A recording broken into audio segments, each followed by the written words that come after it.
For this session, we are to talk about the other item of your computation for your VAT payable, and that is your input VAT. Just a quick recall. To compute for your VAT payable, you need your output VAT less your input VAT. So output VAT less input VAT will give you your VAT payable. So we're already done with your output VAT. So for your output VAT, we said that there are items in which you can get your different output VAT. So what are those items again? We have discussed this before. We have your normal sales or your regular sales. And then we have your deemed sales. And then we have your zero rated sales. And of course, you have your exempt sales. Your exempt sales are your different sales covered under your letter A to letter double A. Okay. Your zero rated sales are your effectively zero rated and your export sales.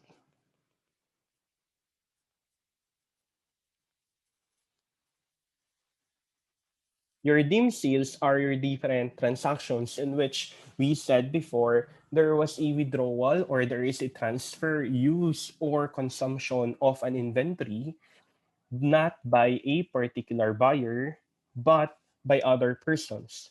Who are these persons again? We have your owners, when the owner will withdraw, the shareholder, the creditor, if there is a consignment, if there is a retirement on the business, or if there is a cessation from being a VAT taxpayer.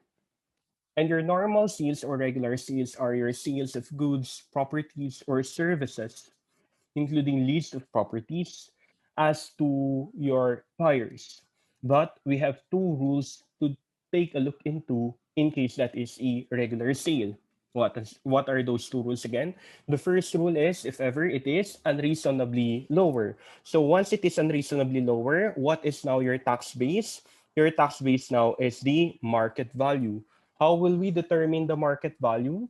It is the market value based on the locality or on the date nearest to the sale. Another rule as to your normal sale or regular sale is, of course, your sale of real property. Take note, we said that your tax base will always be the same among others in your different transactions in your taxation law. So, whatever is the taxation of a particular item, as to tax base, it will be the same among others. So in your real property, you've learned before in income tax, it is the higher between the selling price versus the fair market value. So that is still the tax base as to your real property. Okay? Remember that the selling price is said to be inclusive of VAT, while FMV is said to be exclusive of VAT. Okay. Now, based on these different sales, so we have four sales, right? We have your normal sale or your regular sale, we have your deemed sale, we have your zero rated sales, and we have your exempt sales. Based on these particular sales, we will have your input VAT. So, what are your input VAT on these items? So, we have normal sales, deemed sales, zero rated, and we have your exempt sales. So, we talked about this before. So, when can you claim an input VAT? We said on your normal sales you can claim, deemed sales you can claim, zero rated sales you can claim, exempt sales you cannot claim. The question now is what to claim. So what to claim on input VAT is the input VAT is specifically identified as to your sales. So for example, you have your sale. So this is the sales price and this is the cost. The sales price here is the particular receipt or your selling gross selling price, while your cost is the purchase. So once you claim an input VAT, it must be specifically identified on that particular sale. So in this particular sale of merchandise, what is that particular cost as to your purchase? And that is the amount of your input VAT. Further, if it cannot be specifically identified, you can prorate it. you can prorate it. So for example, you have your normal sales. This is the sales price. This is the cost. This is exclusive of VAT. Okay, so let's say this is 1,600,000. Deemed sales 2,000,000, 1.8, and then we have your zero rated 500,000. The cost is 300,000. We have your exempt sales of 10,000,000, and then we have here, let's say cost is 500,000. Okay, so if you can specifically identify it, you identify it on those items. But if ever this is only broken down, the number of sales or the uh, sales is only broken down, but the cost of goods sold is not broken down, you can prorate it. So how do you prorate it again? You prorate it based on these values. So let's say your total cost of goods sold is 9.5 million, 9.5 million. So you prorate it over these items. 1 to 510 million, we have your 13.5 million. So you prorate it normal since 9.5 times 1 over 13.5 and get the VAT. Okay. So again, just a quick recap. Before we said that we have these four items in which you can have your output VAT, but actually it's only the three items: the normal sales, the dim sales, and your zero rated sales, because there's no output VAT on your exempt sales. And we also said before that we can claim input VAT on your normal sales, your dim sales, and your zero rated sales, but not on your exempt sales. The question now is, when do you claim those items and what do you claim? You claim only those specifically identified on those type of sales. If you cannot specifically identify it, you should prorate it. You should prorate it. Okay? So so we're done reviewing already the different types of items wherein we can get your output VAT, which also results to your input VAT based on those sales. So let's proceed now into your input VAT. So what is an input VAT? Your input VAT is defined under the law as the value added tax due or paid by a VAT registered person in the course of his trade or business on importation of goods or local purchase of goods or services, including lease of you or use of property from a VAT registered person. So it is the VAT due from or paid by a VAT registered person in the course of his trade or business on what items? Importation or local purchase of goods, including lease or use of property from a VAT registered person. Further, it shall also include transitional input tax determined in accordance with Section 111 of this code. Okay? So, in this definition of input VAT, it is important for us to know the rules on when to claim input VAT. So, when can we really claim an input VAT? First, of course, sabi dito, it must be paid in the course of trade or business. The second requisite is that it must be purchased by a VAT registered person.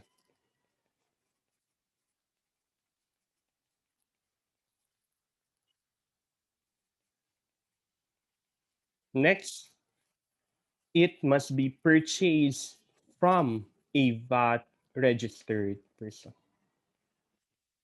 Okay? So the first one is the value added tax from or paid by a VAT registered person. So this talks about the buyer.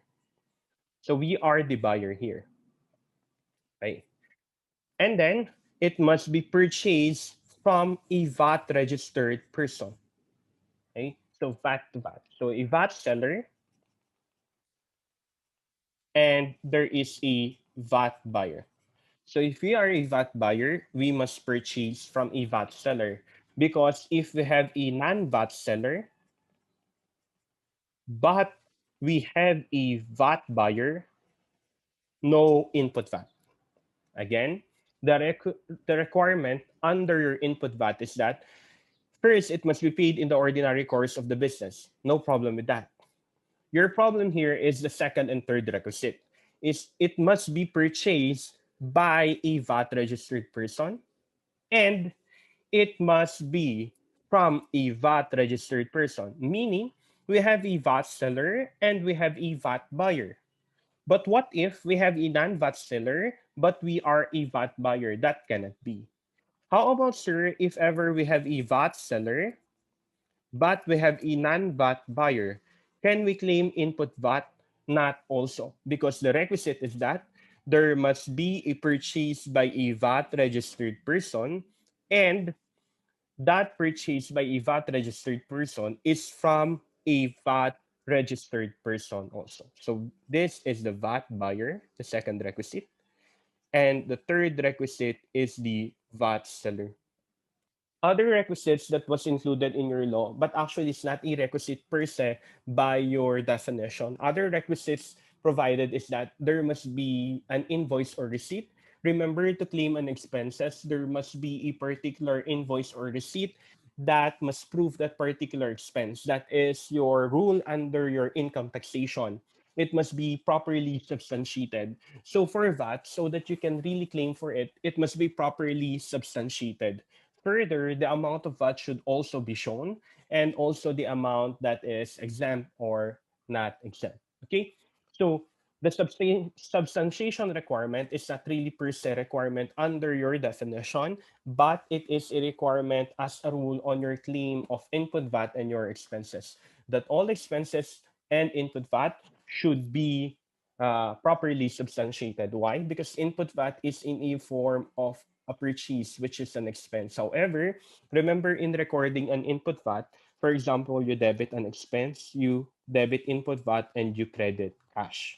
So you will, based on one receipt, you will separate the amount of your expense and your input VAT. And remember, as a rule on your expense, as I said, it must be properly substantiated. Therefore, the claim of that input VAT must also be properly substantiated by a particular official receipt. Take note, you will only claim input VAT if that is an official receipt. You can only claim input VAT if that is an official receipt. Okay, we go back on your input VAT. What are the requisites? First, it must be paid in the ordinary course of trade or business. In short, the expense or the purchase must be for the business. If the purchase is for personal use, if the purchase is for personal use, that cannot be. Second, it must be purchased by a VAT buyer from a VAT seller. That is the second and third requirement. So when you record a particular purchase, remember to split off the amount of your expense or your purchase and the amount of your input VAT as substantiated by your official receipt. Okay? By the way, guys, if in case you purchase from a particular seller, from a VAT seller, it is always assumed that the VAT seller, the price of the VAT seller is inclusive of input VAT. Okay, so in case you purchase from a VAT seller, it is considered as inclusive of input VAT. Later, we will discuss that. So what are the sources of input VAT? If we know the sources of output VAT, now let's look into the sources of input VAT. So we have three sources. First, we have your presumptive input VAT. Second, we have your transitional input VAT. Third, we have your input VAT on domestic purchases or importations. And we will dwell on these items as we go through. Just remember, we have three: presumptive, transitional, and the regular input VAT. So how do we compute for your input VAT? Your computation of input VAT is the invoice price. So based on the invoice price, multiplied by 12 over 112, this is the amount of our input VAT. This is the amount of our input VAT. As I told you, it is presumed that once you purchase from a VAT registered person, so if you purchase from a VAT registered person, it is presumed that it is already inclusive of VAT. So remember in your output VAT, if ever you will have your invoice, the invoice is inclusive of VAT. Okay? It is inclusive of VAT. Therefore, if this invoice is received by a VAT buyer, This particular invoice, we call that as your input VAT. Okay? So the seller will issue an invoice. Seller now has an output VAT. That invoice is inclusive of VAT. This receipt that is issued by the seller is, of course, received by the VAT buyer. So the VAT buyer now has an input VAT. And based on that invoice, it is presumed that it is inclusive of VAT. So in case there is an invoice price on your different purchase from a VAT seller, take note it is always inclusive of VAT.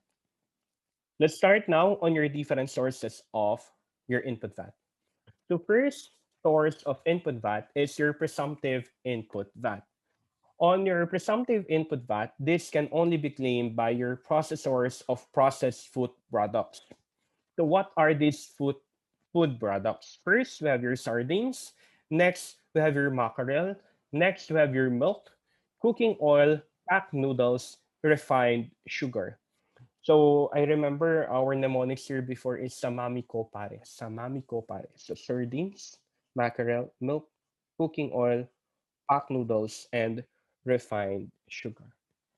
So you can only claim presumptive input VAT if you are a processor of what?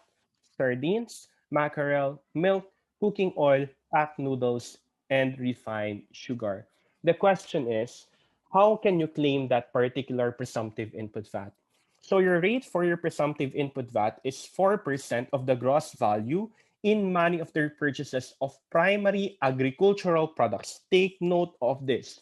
Primary agricultural products. Remember items A and letter B on your exempt transactions. These are your different marine or agri products in their original state.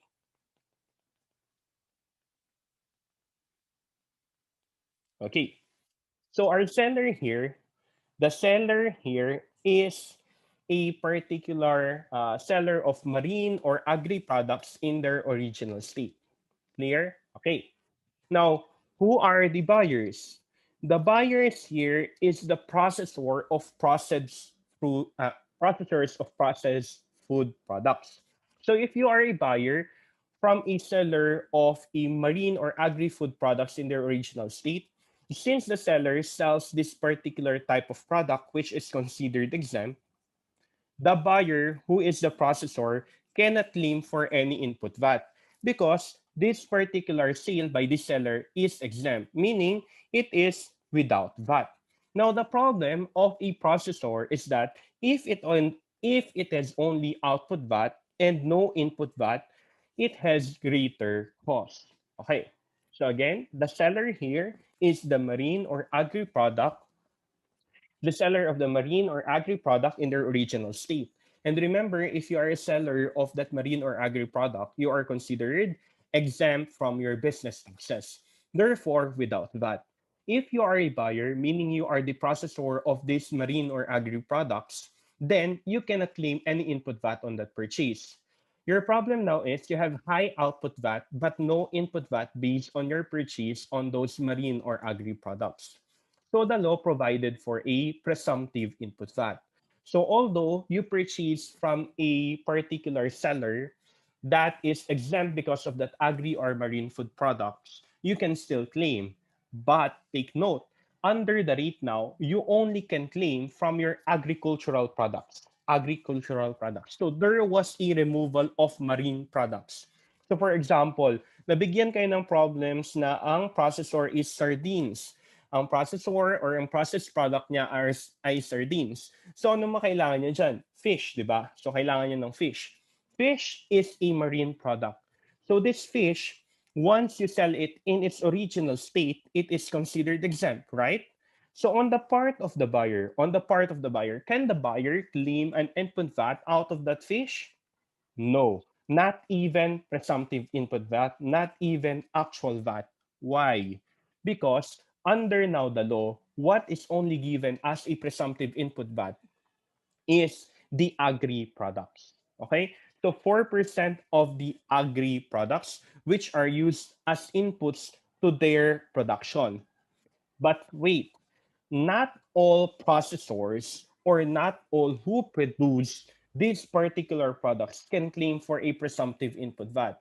It is required that if you are a processor, you must also be the one who sell these goods process. If you are only a third party, for example, this is a company, and you sign off another company just for the processing. So this A company is the one who actually sells that goods, and another company is for the processing only. So it is not actually C who process and sells. Therefore, cannot claim. You can only claim if in case you are also the processor at the same time you sell that goods that you process. Okay, we go back on your presumptive input VAT. What is the story behind this? So under your letter A or letter B, letter A and letter B of your exam sales, if that is a marine agri product in their original state, it is considered exempt, therefore without VAT. Now here comes a buyer of those marine or agri products.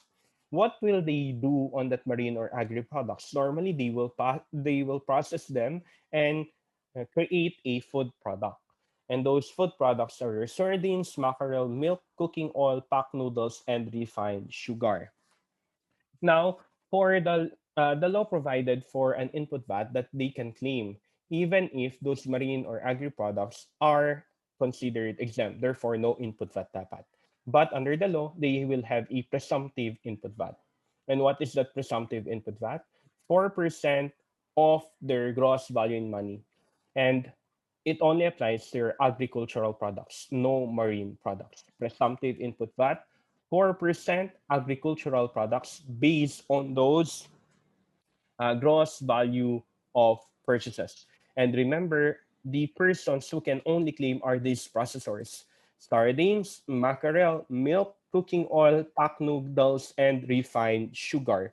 Therefore, guys, once you can see these items, normally you have here your actual VAT plus actual input VAT plus your presumptive input VAT only on agricultural products at 4%. By the way, guys, for your refined sugar, actually, you have three items here. Ito lang yung pinaka-kakaiba dito sa anim na to. On your refined sugar, what can you get as an input VAT is the actual input VAT. If ever there are other purchases which has input VAT, another is your presumptive input VAT. And then lastly, we have your advanced VAT. Sir, what is this advanced VAT? This advanced VAT is considered an advance payment of input VAT before they are withdrawn to your production process. So in case you are producing, before you can really sell them, you will pay an input VAT. Okay? So you can only withdraw that on your production process once you pay an input VAT. And what do we call that payment of input VAT? We call them as advance VAT. And advance VAT is considered a prepayment of input VAT. It is considered a prepayment of input VAT. Therefore, if problems will be provided on your refined sugar and there is advance VAT, you consider that as an extra payment. So, di ba ganito? Output VAT less input VAT, that is your VAT payable, right? So after your VAT payable, you can deduct your advance payment to compute for your net VAT payable.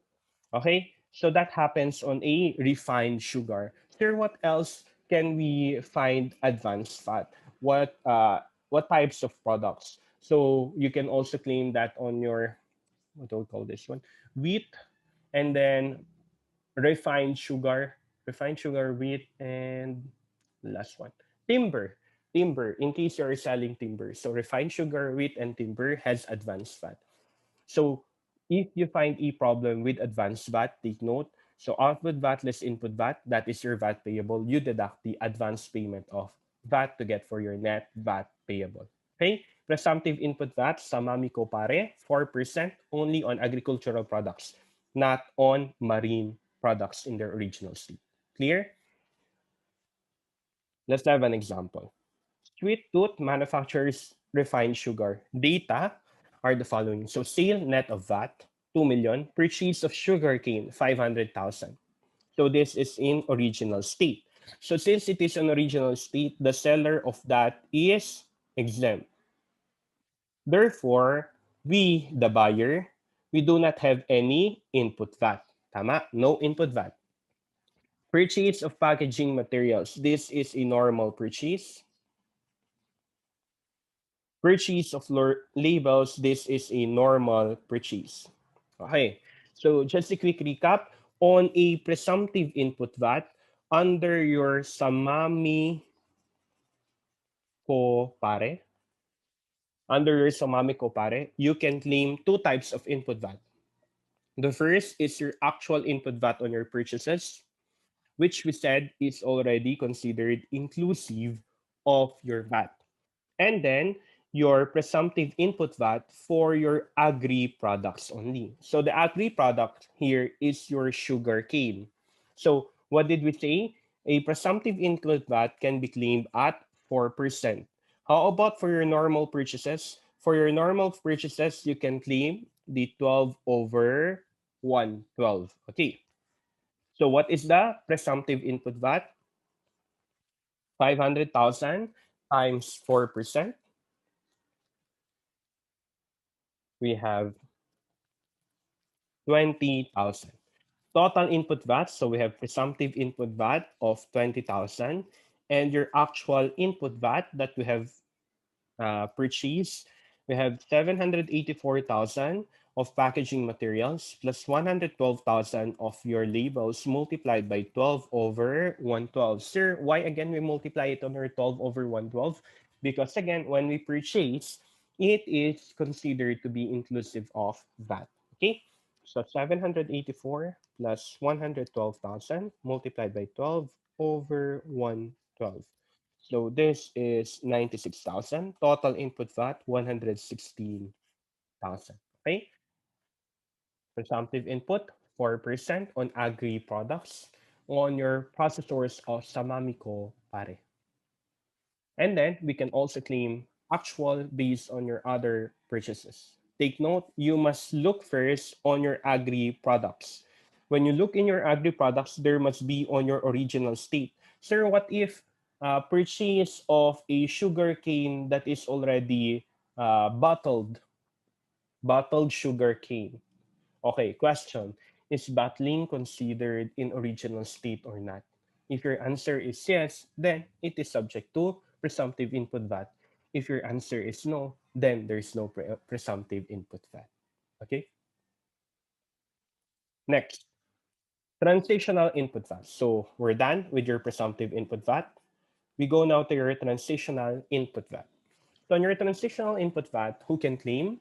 First, a person who becomes liable to VAT or any person who elects to be a VAT registered person. So meaning, this happens whenever you are a non-VAT taxpayer and you become VAT taxpayer. So this answers now your questions before that what happens if ever you are uh, a non-VAT and then suddenly you became VAT. So at the time you are already a VAT taxpayer, you can claim a transitional input VAT, meaning your previous purchases with input VAT can also be claimed. However, this is subject to your transitional input VAT. And what is your transitional input VAT? That is your 2% of the inventory value or the VAT actually paid on it, whichever is higher. So based on your purchase of inventories with an input VAT before, so we have your beginning inventory with your input VAT, you compare the 2% transitional input VAT versus the actual input VAT. Whichever is higher, that is considered your transitional input VAT. But take note, on your beginning inventory, you should exclude goods that are VAT exempt. Okay, so what is the tax base here? The tax base is the inventory, beginning inventory. Tax base is the beginning inventory. Take note, do not include the exempt goods. So excluding goods that are VAT exempt. So inventory beginning, excluding your exempt goods. Tax rate, that is 2% or the actual VAT. Transitional happens again if you are in non-VAT and then you transition to a VAT taxpayer. Now, what is your tax base? Inventory beginning. That is excluding your exempt good. And then the tax rate is 2% or the actual VAT. Let's have an example. A taxpayer was just registered at VAT as a VAT taxpayer, The following information pertains to his beginning inventory. So inventory purchased from VAT seller, 56,000. From non-VAT seller, 80,000. Out of the purchase from non-VAT seller, 10,000 is exempt from business tax. So what is the total inventory, guys? So the total inventory is 56 and 80,000. However, this is inclusive of VAT. So if that is inclusive of VAT, get just the cost. So what is the cost? 56,000 divided by 112 times 12, 6,000. Okay, so our VAT is 6,000. 56 less 6, we have 50,000 cost. So your total inventory is 130,000 pesos. 50,000 from this one and 80,000 on your non-VAT seller. So you multiply it to your transitional input VAT, which is 2%. So 130,000 multiplied by 2% is 2,600. Now, you compare that to your actual input VAT. Your actual input VAT is 6,000. Whichever is higher, that is your considered transitional input VAT. The higher amount is 6,000. By the way, we did not remove the exempt. We removed the exempt. 130 less 10,000, 120,000. So this must be 2,400 only. So 24 versus 6,000, the higher is 6,000. So our transitional input VAT here is 6,000, the higher amount. Okay. So we go back on our slide. What did we say? To compute for your transitional input VAT, get the inventory beginning, total inventory beginning at cost, that is excluding your exempt goods. The tax rate is 2% or the actual VAT. So what we did here is first we get the cost. 56 less B, 6,000 VAT. We have 50,000 pesos. Plus your non-VAT seller, your total inventory is 130,000 pesos. And then we deducted the exempt goods, which is 10,000. So 130 less 10,000, 120,000. We multiply it to your 2%, 24. We compare it to your actual input VAT of 6,000. Higher is 6,000. So our transitional input VAT, therefore, is 6,000. Okay? Presumptive input VAT, 4% sa mami ko pare. Transitional input VAT, 2% based on your total inventory beginning, excluding VAT, excluding your exempt goods. Last last item on your input VAT is your domestic purchases. So input VAT on domestic purchases, let's start first on your regular purchase. For your regular purchase, any purchase from a VAT seller entitles as an input VAT. And that input VAT is equal to your 12 over 112 of the purchase of the goods, properties, or services from a VAT seller. So we already discussed this a while back. The question here is, when do you claim that particular input VAT? You claim that input VAT if ever the purchase is goods or properties upon purchase, and if ever the purchase is services, only when it is paid. So in case you have domestic purchases, take note, you will only claim the input VAT upon purchase for goods or properties and upon paid or upon payment for your services. Next type of domestic purchase is your domestic purchase of depreciable capital goods. So if you purchase depreciable capital goods, you can also claim input VAT. So what is the amount of your input VAT? The input VAT is equal to your 12 over 112 of the purchase of the capital goods from a VAT seller. However, under the rules, we have here rules until December 31, 2021 and is starting January 1, 2022. So what are the rules? So the rules until December 31, 2021, so until the end of this year, if your monthly aggregate cost, MAC here is monthly aggregate cost,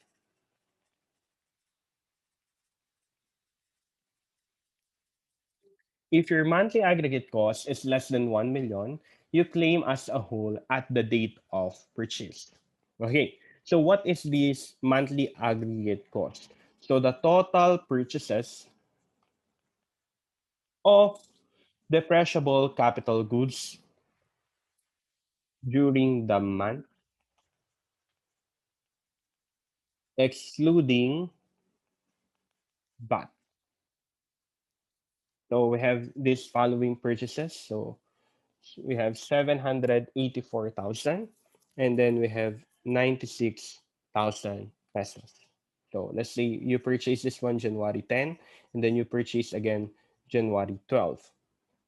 Okay, so 784 and 96. First, we need to get the cost excluding VAT. So cost exclusive of VAT, 784,000 divided by 1, multiplied by 12 over multiplied by 100 over 112. So the cost is 700,000. Then 96,000 multiplied by 100 over 112. So we have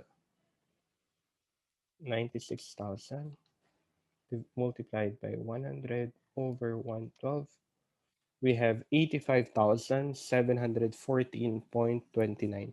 So the total is 785 714.29. So that is less than 1 million. So if that is less than 1 million, you claim as a whole at the date of purchase. So you can claim as a whole the amount of our input VAT. So what is the total purchase? 784 plus 96 is 880,000 multiplied by 12 over 112. Sir, how do we get for your cost? It is 100 over 112 naman. Pagkakunin mo yung cost niya exclusive of VAT. That you will test if ever it is less than or greater than 1 million. Take note, until December 31, 2021. So how about if your monthly aggregate cost is greater than 1 million, you defer for 60 months or the useful life, whichever is shorter. Defer for 60 months or useful life, whichever is shorter. So for example, you have the following purchases. So let's say you purchase an equipment worth 900,000. This is inclusive of VAT. And then you purchase what machinery.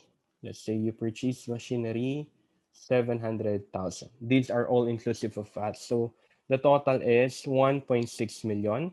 You get the monthly aggregate cost. So the monthly aggregate cost is 1.6 million multiplied by 100 over 112. Your monthly aggregate cost is 1.428571. That is your monthly aggregate cost. Therefore, this is already greater than 1 million. Now, if the equipment has a useful life of, let's say, 3 years, and the machinery has a useful life of 8 years, okay? 3 years and 8 years. How will you compute for your input VAT?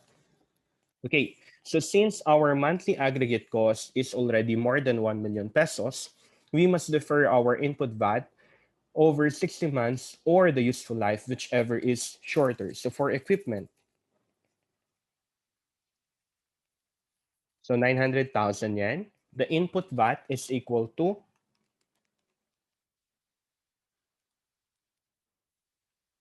96,428.57. So since 3 years yan, 3 years is only 36 months, so lower yan. Divided by 36, the input VAT per month is 2,678.57. Guys, ingat kayo dito kasi nga it is per month. Remember, meron tayong monthly, meron tayong quarterly. Pag tinanong sa inyo, what is the quarterly VAT payable, kukunin nyo yung 3 months dyan sa input VAT na yan. But ang tinanong ay monthly, edi ito na yung idededuct mo. Oh, ingat ha. If ever the question is, what is the VAT payable at the end of the quarter? So if at the end of the quarter, you get the 3 months, if ever it is within the 3 months. But if not within the 3 months, just compute the number of months. So for example, January, February, March is your quarterly. You purchase it on February. So you will only include 2 months on the quarterly. But if you purchase it on January, February, March, then you have 3 months to include on your quarterly VAT. But again, if only you are to compute for the monthly VAT payable, then just get 40 input VAT per month. Okay? Sir, why did we divide this to 36? Because the equipment has a useful life of 3 years, and that is lower than 60 months. Next, machinery. The machinery has a useful life of 8 years, that is 96 months. So, machinery, the purchase price is 700,000. Let's say that is VAT inclusive. So 700,000 multiplied by 12 over 112. We have here 75,000 as the amount of our input VAT. Now, we need to compute for our monthly input VAT. So you divide this to 60 months. Why do you need to divide it to 60 months? Because the useful life is 8 years. That is more than 60 months. You just need to get the shorter. So the 25 divided by 60 is 1,250. Okay? So take note of this, guys. In case you have a domestic purchase of a depreciable capital goods, you can claim until December 31, 2021 based on these rules. First, you get the monthly aggregate cost. If it's less than 1 million, you claim as a whole at the date of purchase. But if the monthly aggregate cost is 1 million, you defer it for 60 months or the useful life, whichever is shorter. What is your monthly aggregate cost? That is your total purchases of depreciable capital goods during the month, excluding your VAT. So we already know how to compute for your monthly aggregate cost. So total purchases of depreciable goods multiplied by 100 over 112. If that exceeds 1 million pesos, then that meets your deferral. But if not, then you claim as a whole. But starting January 1, 2022, you can claim as a whole. Sir, question, what happens to our previous deferred, what happens to our previous deferred input VAT? So as of January 1, 2022, you cannot already defer it, right? So only the purchases is starting January 1, 2022, you will not already test it. Therefore, you will still claim it as a whole. Sir, how about our unamortized as of December 31, 2021 or January 1, 2022? What will happen to that unamortized? The unamortized portion will still continue to be amortized. So you can still continue amortizing that particular amount until you are finished amortizing it. But if you have purchases as of January 1, 2022, you will not already test it to your less than 1 million or greater than 1 million. You will already claim it as a whole. Third question, what happens in case we sell that particular property or that depreciable capital goods? If ever it is already sold, and then you still have an amortized portion, the whole unamortized portion can be claimed. The whole unamortized portion can be claimed. So let's have an example. Okay. So here in our example, we have here your equipment and machinery. Okay. So let's say after 18 months, the machinery is sold. After 18 months, the machinery is sold. Therefore, we only amortize 18 months of 1,250. The question now is what will happen to the remainder? The remainder is the 42 months. What will happen to the 42 months? So the 42 months, we said we can already claim it as a whole. So 42 months multiplied by the 1,250, you can claim it as a whole at the time of sale. So 1,250 times 42, we have 52,500. Okay. So rule in case it is a depreciable goods, depreciable capital goods happens only until December 31, 2021. So until the end of this year, you compare the monthly aggregate cost to 1 million pesos, whether it will be claimed as a whole or you will defer it. However, starting January 1, 2022, you will claim it now as a whole. What is the rate of our input VAT is still 12 over 112 of the purchase of the capital goods from a VAT seller. However, the problem here is that you need to look whether you will defer it or not. You already know how to compute of that particular capital goods, whether it will be deferred or not. And again, in case you will sell it at the time that you still amortize it, the unamortized portion can still be claimed as a whole. So in our example, let's say the machinery is sold after 18 months, then the remainder of 42 months is claimable as a particular reduction on your output VAT, total 52,500 as an input VAT. So the total unamortized can be claimed as an input VAT, 52,500. On domestic purchases sale to government, I included this slide because I feel like perhaps baka may lumabas. So ingat na lang dito. But take note of this. It is not anymore applicable because it is only until December 31, 2020. It's already 2021. So when do we claim your domestic purchases sale to government as an input VAT? So you have here is sale to government. So your output VAT comes from your sale to government. The question is, what is that input VAT on your sale to government? This happens if the inventory is sold to a government agency or instrumentality or government owned and controlled corporation. So what is the rate? It is 7 over 112 of the sales price or 7 over 12 of the output VAT.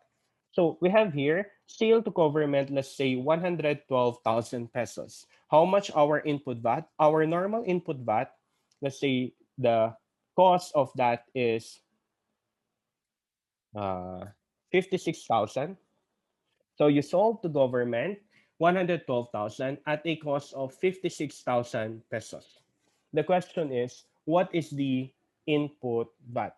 So the input VAT is based on your sales price here. Unlike on your other input VAT, it is based on the cost of the purchase. On your sale to government, the amount of your input VAT is based on the sales price. So if our sales price it's 112,000.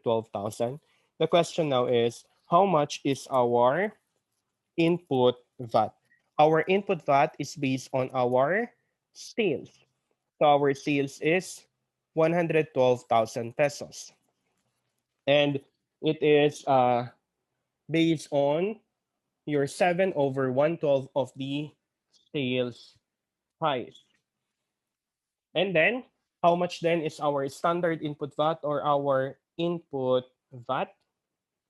Our input VAT is equal to 7 over 112, not of the sales price, but of the input VAT. 7 over 112 of the input VAT. So our cost is 56,000 inclusive of VAT, 7 over 112. 56 over 56 times 7 over 112 is 35. Or you can just get first 56,000 multiplied by 12 over 112. So this is the total input VAT, right? 6,000. You get the 7 over 12 of this. This is 3.5. Or in short, it is 7 over 112. Sir, bakit 7 over 112 pagka-sale to government? Kasi ang government before, they're required to have a final withholding tax on your different on their different purchases. So this final withholding tax is 5% as to your VAT and 3% pagka subject to percentage tax. So in case we have e-sale to your government, so we are the seller. So if you are a VAT taxpayer, the government is mandated to deduct 5% final withholding VAT.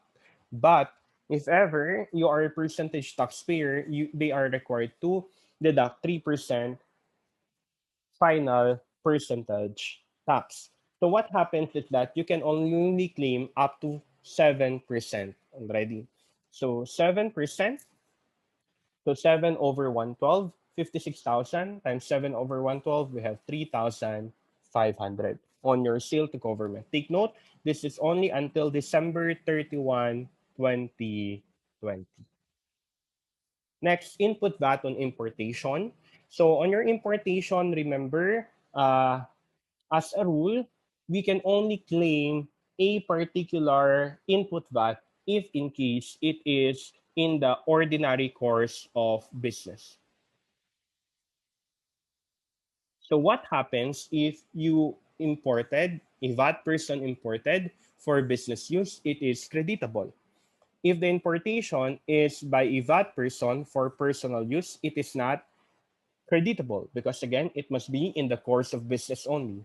If the importation is by a non-VAT person, whether for business use or personal use, it cannot be creditable. Okay, so when can you credit an input VAT on importation?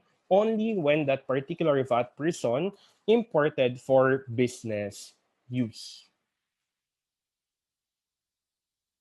So let's have an example on our input VAT as a whole.